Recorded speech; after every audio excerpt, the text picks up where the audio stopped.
Hello everyone, greetings to everyone listening. Okay, we all have faced one challenge or the other and are still going to face more challenges. Challenges or difficult times will definitely come. It will definitely come. But how you handle it will either break you or strengthen you.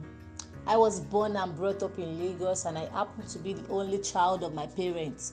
Yes, I don't know what it feels like to, have a sister or a brother. This feeling is pain on its own. My dad, my dad abandoned I and my mom when I was, 3.5 months old. I'm not talking about 3 years old. 3.5 months. Like I was 3.5 months old when my dad abandoned I and my mom. That one is pain number 2. Ever since my real father abandoned me, another person, that's a male, took the responsibility of my father. And this person was who I used to call my foster father. He took care of me since I was 3.5 months old, paid my school fees, and did almost everything for me till I grew up. Fast forward to when my dad was sick. That's my foster dad, so he's the one I know as my dad. So I don't call him my foster dad, I call him my dad. So fast forward to when my dad was sick. He was sick, and then he died. And this was someone that I and my mom were so much closer to. A year after my dad died, my mom became sick. She was sick of cancer. And you don't want to have that experience. I mean, it was a tough one. Having my dad dead made it tougher. How we were able to cope after the demise of my dad is unexplainable. I mean, his death cost my mom high blood pressure. Yes, even me as a child almost cried my eyes out. So I said earlier that my mom was sick of cancer, and then it didn't get any better. It got so worse that maggots were coming out of the breast. You can just imagine that. Maggots coming out of a living being. So even with the treatment and everything, she took about 15 chemotherapy, and you know how hard, how strong, how I don't know what to say. You know how hot chemotherapy is. If you even collect one self and you survive it, thank God. My mom collected 15 chemotherapy. She collected about 16 pints of blood. Is it the drugs I want to talk about? A packet of drug was about 90,000 naira, and it's not only one that you just use. They will prescribe about 10 drugs. Then you'll be hearing this one is 90k, this one is 70 something k, this one is this one. I was like, my God, where do I get this money from? Only child, nobody to help. You get it? So there were times that we rushed out to the surgical emergency. We didn't spend less than 50,000 naira just for surgical emergency. And we never went there in the morning or in the afternoon. It was always in the night. It was only once that I remembered. Only once. I think we took her to the surgical emergency once in the afternoon. And then I was not around. It was my grandmother that took her there. So we visited the surgical emergency about 5 times, not to even talk of the oncology department. Kai, I suffered though. But, all this happened last year, 2021. My mom, who was fat, became so lean. She became so lean, so lean. While the doctors were trying to, find solution to the affected breast, other parts of the body got affected by cancer. The liver was affected, the lungs, our spinal cord, our heart. The heart was affected.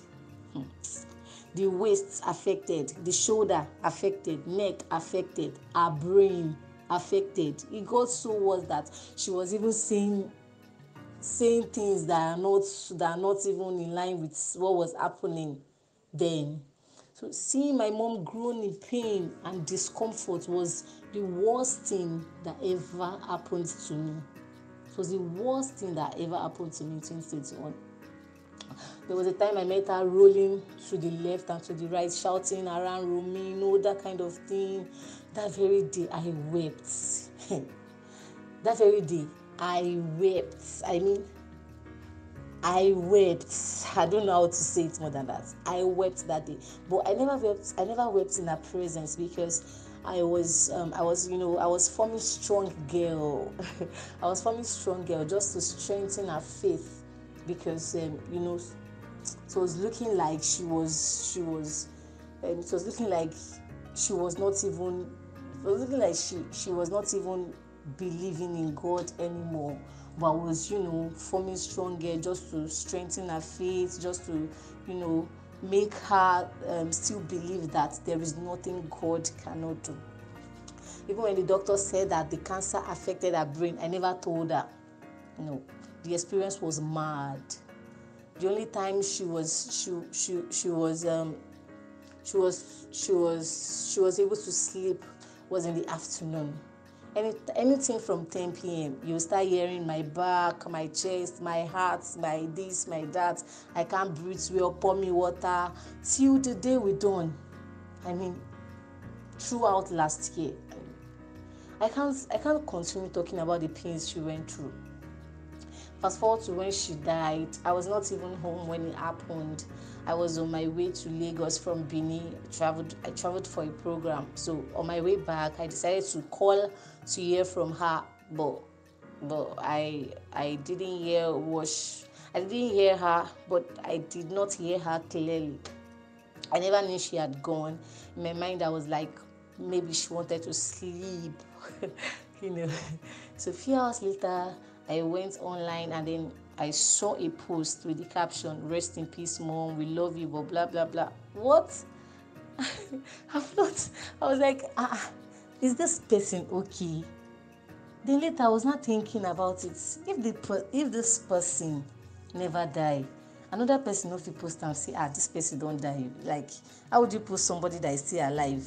How would you declare the person dead on Facebook? It's not possible. So let me just stop there. Losing a loved one is one of the most painful feelings in the world. The pain remains there for life. It remains there for life. If someone dies, it is natural to keep having feelings and questions for a while. It is also natural to begin to feel a bit better. A lot depends on how a loss has affected your life, or how a loss affects your life. It is okay to feel grief for days, weeks, or even longer. How intensely you feel grief can be related to things like whether the loss was sudden or expected, or how close you felt to the person who died. Do you get it? Every person and situation is different. Feeling better usually happens gradually. At times it might feel like you will never recover. The grieving process takes time, and grief can be more intense at some times than others. As time goes on, reminders of the person who has died can intensify feelings of grief. I experienced that a lot.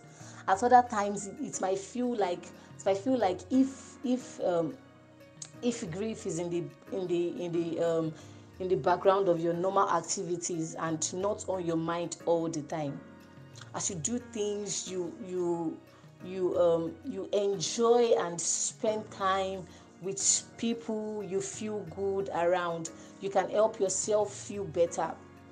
Now, I've started my word of encouragement. Don't isolate yourself. Stay around people. These are the things that helped me. Stay around people. Feel good. Take care of yourself. The loss of someone close to you can be stressful. Take care of yourself. Sleep. Sleep is healing from both body and mind. Do exercise. A gentle walk outdoors can, help reset your perspective on things. Also, eat very well. You see this eating part. I don't want to talk too much about it. I don't want to say plenty things about it. Eat very well.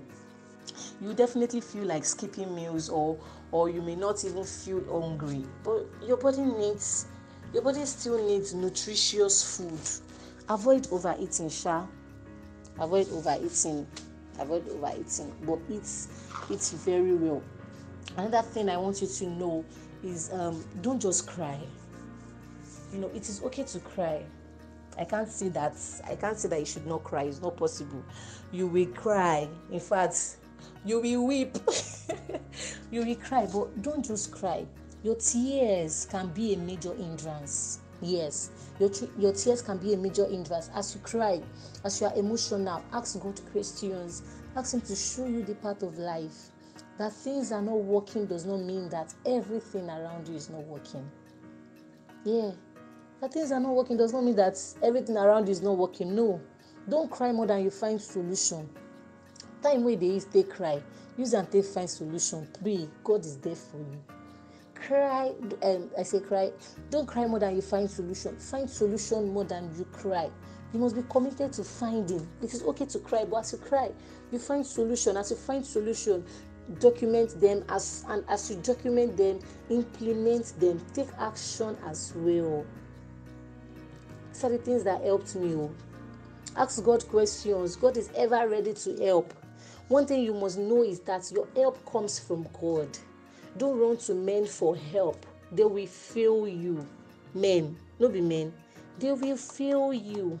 Even if they help you, at some point they will tell you, even if they don't say it to you directly, they will say it to you indirectly. Boss, guy, how far? I've been helping you to find something to do. I can't continue helping you. The people you are running to for help are also running to God for help. Why not meet help Himself, which is God? God knows that you need help, but He is waiting for you to ask. Ask and it shall be given, the Bible says. Scripture says in the book of Psalms that I will lift up my eyes unto the hills, from whence cometh my help. My help cometh from the Lord who made heaven and earth. God is our source of help anytime, any day. Issues of life will definitely put pressure on you, but you must guide. Okay, I've moved on to another thing now. Okay, I've talked about help, finding solution. Don't just cry. It's okay to cry, but don't just cry. Find solution. Then, okay, I said earlier that issues of life would definitely put pressure on you, but even with that, you must guide your joy. That's another thing. You must guide your joy. My pastor always say that don't let anything steal your joy. So every day I say it, nothing can steal my joy. Nothing can steal my joy. You must guide your joy, even when the fig tree don't seem to blossom. Joy in the Lord. Don't choose to be joyless. Don't choose to be joyless. Joy in the Lord. Joy in the Lord. Joy in the Lord. Joy in the Lord. So, I think I will stop here. So these are the things that helped me. Okay, I think I didn't talk about the financial aspects. I don't want to say how I was, because I'm still doing it, because it's just all this happened last year. So, well, it's unexplainable. I can't explain how God is helping me. I don't even know. But God keeps showing up. God keeps showing up. He keeps showing up. He keeps showing up. Keeps showing up. Keeps showing up. Keeps showing up. And another thing I think I did last year was that I did not spend anyhow. Yes, I did not spend anyhow. I cultivated the habit of saving, like this, even as I am like this. It's not like I don't have a bank account, but I still save in Kolo, Kolo, Kolo. I save in Kolo. So all the money I had last year, I did not say that this life safe, you don't even know when you will die, let me spend everything, this that. No, I still saved. The money I saved the last year is still part of it. I'm still spending it now. I'm still spending part of the money I saved last year, and also even now I'm still planning to, go into business because I'm a student. I'm an undergraduate, so there's no how you don't need money. There's no how you don't need money. There's no how you don't need money. So going into business is not a bad one, even if it is to sell popcorn, sell chin chin, sell it to students. Find something catchy that students like that you can be doing. Sandwich is there. Students like sweet mouth things. Do sandwich. Learn how to do it. Go to YouTube. You will see. Search it. How to make sandwich. Everything will be there. You learn it. You sell. You get money. So I think I will stop here for now. I pray that God strengthen everyone that has gone through or that is going through hard times, that is going through one challenge or the other, because it is not easy. It is not easy. Even last week I still cried. I said earlier that the pain remains there forever. But how you handle it will either make you or break you. But I didn't allow my situation, I didn't allow what I face break me. No, I didn't allow it. God is still strengthening me. God is strengthening me, and I'm surviving. I'm surviving. It is real. Thank you all for your time. Thank you for listening. God bless you all.